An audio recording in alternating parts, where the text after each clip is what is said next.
지금 FDA 승인도 받으셨다고 하고 2021년도에 받았습니다.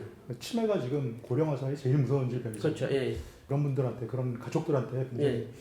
희망적인 그런 소식인 것 같습니다. 예.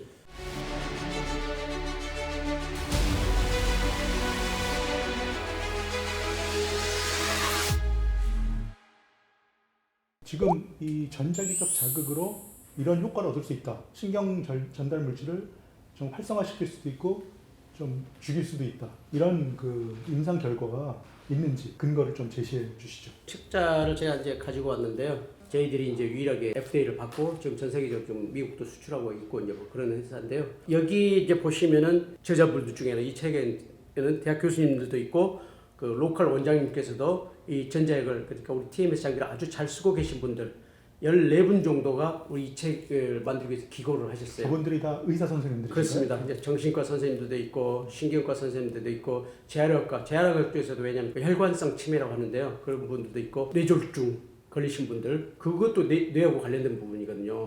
이 전자약이 뇌졸중에도 뇌졸중에도 효과가 하고 있습니다. 예. 물론 지금 이제 우리나라 FDA에서 받은 것은 이제 우울증으로 지금 받고 있는데 실질적으로 이제 의사 선생님들은 많은 부분 여러 가지 증상에 사용하면서 하고 있고 우리가 생각보다 이명 환자 그런 환자들에게 실제적으로 해줄 수 있는 게 없었어요. 근데 이제 우리 강남 세브란스의 모 교수님께서도 여기 글을 쓰셨는데 그분 같은 경우에서는 그 우리 이명 환자들한테 우리 그 장비를 썼더니 반 정도가 효과를 보더라라는 정도로 전자약이 여러 가지 다양한 증상에 사용될 수 있다. 그 증거가 바로 이제 이쪽에 있다고 보시면 되겠고 저희들이 지금 전자약으로 해서 하는 게 이제 치매 쪽으로 해서 저희들이 탐색 임상이라는 것을 우리나라 유수병원하고 했거든요. 탐색 임상이라는 것은 이 장비를 그런 치매 환자들한테 썼을 때 효과가 있을까 없을까를 먼저 탐색해 보는 거예요. 그래서 이게 어느 정도 결과가 좋네 라고 했더니 확증 임상에 들어가거든요. 얼마 전에 그게 이제 보도 자료로 나왔었는데 상당히 좀 효과가 있다. 그래서 아마 2, 3년 내면 이제 치매 환자들을 또 치료하는데 이런 전자약이 사용될 수도 있을 것이다. 그 FDA 승인이 예. 제가 알기로는 굉장히 받기가 힘든 걸로 알고 있는데 지금 FDA 승인도 받으셨다고 하고 2021년도에 받았습니다. 치매가 지금 고령화 사회에 제일 무서운 질병이죠. 그렇죠. 예. 그런 분들한테, 그런 가족들한테 굉장히 예. 희망적인 그런 소식인 것 같습니다. 예. 그 밖에도 이 전자약으로 치료할 수 있는 질병이 또 많다고. 이 뇌질환 말고도 아까 그 통증에도 효과가 있다 이런 말씀하셨는데 뇌 질환 말고 정신과적 질환 말고도 어떤 쪽에 좀 효과가 있는지 그런 것들에 대해서 조금 언급해 주셨으면 감사하겠습니다. 실질적으로 미국 FDA에서 TMS 장비를 사용해도 좋다라고 한 게 한 4가지, 5가지 정도가 허가가 났는데요. 맨 처음에 우울증, 그다음에 강박증, 불안장애, 담배 중독, 금연치료에도 쓸 수 있다. 최근에는 편두통 쪽에도 있다라고 지금 미국 FDA에서 허가를 낸 게 이렇게 5개입니다. 물론 이제 이 5개 외에 이제 좀 더 도전적인 의사 선생님들은 아까 지금 말씀드렸듯이 그 다른 질환들, 이명이라든가 혹은 ADHD 혹은 자폐증에서도 써야 돼요. 근데 이제 우리나라에서는 아직까지 이제 뚜렷한 가이드라인이 없기 때문에 안전 가이드라인이 없기 때문에 전자약을 그 자폐증 있는 환자들한테 하기는 조금 쉽지 않은 부분이 있던 것 같아요. 초반에 자석 팔찌, 그다음에 자석 파스 이런 거 말씀드렸는데 이런 게 통증과 관련된 의약품이잖아요. 이렇게 쑤시는 분들이 이런 거 많이 하셨었는데 전자약이 이런 분야에도 아까 쓰일 수 있다 이렇게 말씀하셨는데 그 원리는 무엇이며 지금 실제로 그 상용화된 것이 있는지 좀 궁금하네요. 크게 이제 통증 같은 경우에서도 우리가 이제 만성 통증이 있고 급성 통증이 있거든요. 이 통증을 어떻게 치료하냐면 아까 전에 말씀드렸듯이 강력한 전기를 가지고 자기장을 만들어요. 그럼 자기장이 우리 몸속으로 투과할 수 있으니까 통증을 일으키는 신경이나 근육 쪽에 들어가서 자극을 주는 거예요. 치료 효과를 내려면은 그 혈액순환이 잘 돼야 되거든요. 그 혈액순환도 아까 전에 말한 자기 팔찌 뭐 그런 부분도 하는데 그건 이제 일부 정말 병약하거나 노인분들이 그런 효과를 느낄 수는 있지만 장년층이라든가 청년층에서 그런 효과를 느끼기가 쉽지 않다고 보여지죠. 그런 부분들을 자극시켜서 혈액순환을 좋게 함으로써 염증을 없애니까 결국은 그런 부분들이 통증을 치료하는데 효과가 된다 이렇게 보시면 되겠고요. 젊은 사람들도 요즘 많이 고민하던데 그 비만에도 쓸 수 있다 이런 걸 제가 봐가지고 그런데 사실입니까? 결국은 비만 이런 것도 우리가 생각해 보면 알겠지만 결국은 내가 먹는 것이 컨트롤이 안 되는 거잖아요. 너 먹으면 기분 좋잖아. 많이 먹어 이렇게 만드는 거예요. 그것을 뇌에서 차단시키는 거예요. 비만 쪽에도 이게 효과가 있음을 논문으로 이미 발표가 되어 있습니다.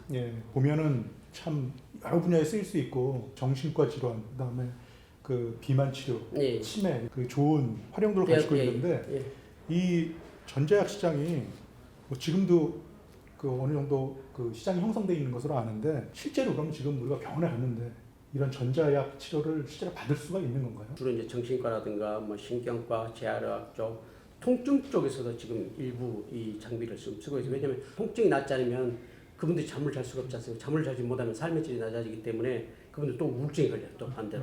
그러니까 이미 병원에 가면 이런 전자약들을 볼 수가 있고 그다음에 앞으로 뭐 말씀 들어보니까 지금 뭐 전 세계적으로 다 고령화가 문제가 되고 있잖아요. 노인 인구가 늘어나고 지금 말씀하신 질병들은 대부분 노인한테 나타나는 그런 그렇죠. 퇴행성 질환이라고 하죠. 그렇죠. 나이가 들면서 나타나는 질환들. 그럼 앞으로 이 전자약 시장이 굉장히 커질 수 있고 전자약 회사들도 기업들도 굉장히 커질 수 있을 것 같은데 앞으로 전망 그리고 현재 상황과 이렇게 비교해서 좀 말씀해 주시면 감사하겠습니다. 실제적으로 이제 전자약 장비, 그러니까 TMS 장비라든가 이런 장비를 만드는 회사가 전 세계적으로 봤을 때 특히 이제 우리 정신질환을 다루는 그 장비를 하는 데는 많지가 않아요.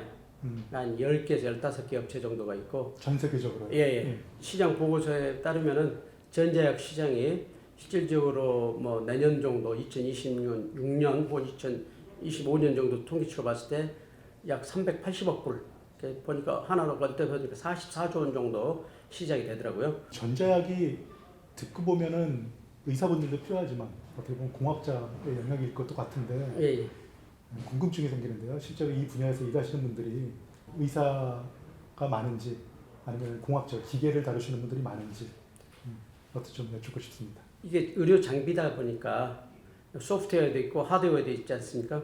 그러면 이제 엔지니어들이 직접 일단 그 기획을 하고 작품을 이렇게 디자인하고 그러겠죠. 이제 근데 그걸 가지고 일부 이제 우리가 아시는 선생님들, 교수님들 모시고 우리 장비가 가고자 하는 방향이라든가 그런 인상 자문을 구합니다. 그걸 이제 치료 프로토콜이 있는데 그런 부분들을 이제 일부 참여를 해서 그런 장비들을 만들어 나가죠. 그래서 이제 우리는 기술적으로도 증명돼 있는 장비, 임상적으로도 검증된 장비라고 해서 이렇게 두 파트가 하는데 어쨌든 주도적으로 하는 이제 우리 엔지니어들이 공학자들이 합니다. 이 분야를 처음 개척한 회사들 중에서 아까 글락소스미스 굉장히 큰 세계적인 그 용어를 처음으로 만든 그렇죠. 거기서 이제 처음에 이제 시작을 한 기업들 중에 하나인 것 같은데 그러면 이런 세계적인 메이저 기업들 있잖아요. 메이저 제약회사들 이런 회사들도 이 분야에 뛰어들고 있거나 또는 이 분야에서 많이 사업을 하고 있는지 그것도 좀 끝으로 여쭤보고 싶습니다. 메디트로닉스라는 아주 거대한 세계 제1위 기업이 있죠. 그런 기업들은 이제 주로 돈과 자본과 그다음에 어떤 인상 능력들이 좋기 때문에 그쪽 회사들은 주로 하는 게 침습적 수술하거나 뇌를 열거나 해서 치료하는 전자약 쪽으로 많이 집중화돼 있어요. 지금 시청자분들 중에서 이런 치료에 관심이 있는 그런 분들도 계시겠지만 또 투자자들도 계실 것 같은데 그럼 전자약 시장에서 지금 말씀하신 뭐 이런 세계적인 그 제약회사들 어마어마한 회사들을 제가 알고 있는데 그 전자약 시장을 차지할지 아니면 새로운 회사들이 나올지 뭐 그걸 좀 여쭤본다고 하면 어떻게 전망하시는지. 물론 저희들 신생기업은 아니지만 결국은 이제 우리 같은 경우도 국내에서 여러 가지 테스트 베드로서 우리 한국처럼 좋은 시장 없는데 이메디가 원래 그 기존 제약 회사는 아니죠? 아닙니다. 처음부터 전자약 처음부터 이 전자기장 기술을 가지고 TMS 뇌 질환을 치료하는 거라고 그다음에 이후에 독자적으로 이제 우리가 개발했던 게 이제 통증 치료하는 그런 장비를 하게 된 회사죠. 그런데 이제 우리 같은 대부분의 한국 기업들이 지향하는 바는 수출이지 않습니까? 그래서 우리 같은 경우도 매출의 70% 이상이 이제 수출에서 나오기 때문에 결국은 이제 수출에서 나온다는 이야기는 적어도 세계 3대 메이저 시장에서 좀 매출이 나와야 되고 그쪽에서 세계 3대 메이저 시장이라고 미국, 일본, 중국 그다음에 이제 하면 유럽 정도 되겠죠. 그런데 우리 같은 경우는 이미 이제 독일이나 유럽 쪽에 저희들 장비를 지금 수출하고 있고요. 미국 쪽도 수출하고 있고 최근에 이제 일본에다가 현지 법인을 이제 만들어서 거의 여러 가지 단계가 마무리돼서 내년 정도는 상당히 어떤 좋은 결과들이 나올 걸로 보여집니다. 미국도 내년 초나 중반 정도에는 지사라든가 혹은 현지 법인을 만들어서 좀 더 강력하게 드라이브를 할 생각을 갖고 있습니다. 오랜 시간 이렇게 좋은 말씀을 해주셔서 감사하고요. 오늘 큰 도움 되었습니다. 감사합니다. 감사합니다.